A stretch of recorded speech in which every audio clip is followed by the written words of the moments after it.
బుల్లితెరపై successful comedy show Jabardasth ద్వారా ఎంతో మంది ఇండస్ట్రీలో కొనసాగుతున్నారు.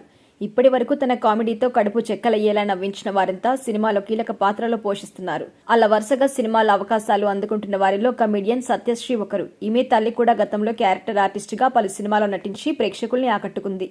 సత్య ఒకప్పుడు చమ్మక్ చంద్ర స్కిట్లో చేసింది. ప్రస్తుతం తన టాలెంట్తో సినిమాలో నటిస్తోంది.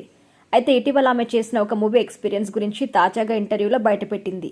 ఇక అది ఏంటి అంటే, జబర్దస్త్ షోలో చాలా మంది యాక్టర్స్ కి బెస్ట్ ప్లాట్ఫామ్ అయింది. తమ టాలెంట్ ని ప్రూవ్ చేసుకుంటూ సినిమాల్లో అవకాశాలు దక్కించుకుంటున్నారు.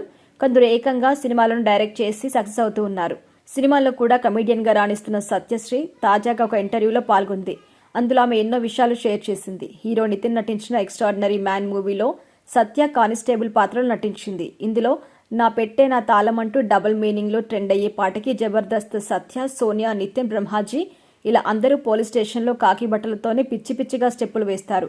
దానిపై విమర్శలు కూడా వచ్చాయి. దానిపై క్లారిటీ ఇచ్చింది. సత్య మాట్లాడుతూ, ఆ పాటకు తగ్గట్టుగా ఎక్స్ప్రెషన్ పెట్టలేక 15 టేకులు తీసుకుందట.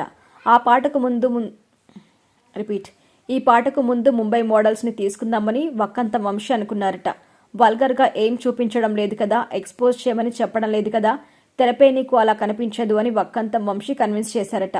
శేఖర్ మాస్టర్ సైతం తనకు అర్థమయ్యేలా చెప్పారు. ఆ సాంగ్ చేయలేను అని ఎంత చెప్పినా వినకుండా బలవంతంగా చేయించారు. శేఖర్ మాస్టర్ వల్ల నేను చేశాను, నాకు రాదు అన్నా వదల్లేదు. హీరో నితిన్ కూడా పొగిడేశారు. ఆ తర్వాత చాలా బాధపడ్డాను. కానీ నాకు ఇప్పటికీ అది చేదు జ్ఞాపకంగా అనిపిస్తుంది. ఇక మీదట ఎవ్వరు చెప్పినా అలాంటి బూత్ మీనింగ్ వచ్చే పాటలు చేయను అని తేల్చి చెప్పేశారు. ప్రస్తుతం ఈ ఇంటర్వ్యూ వీడియో వైరల్ అవుతుంది. ఇక ప్రస్తుతం వరుసగా సినిమాలో నటిస్తూ బిజీగా ఉంది. అంతేకాదు బుల్లితెరపై ప్రసారమవుతున్న పలు స్పెషల్ ఈవెంట్స్లో కూడా మెరుస్తోంది.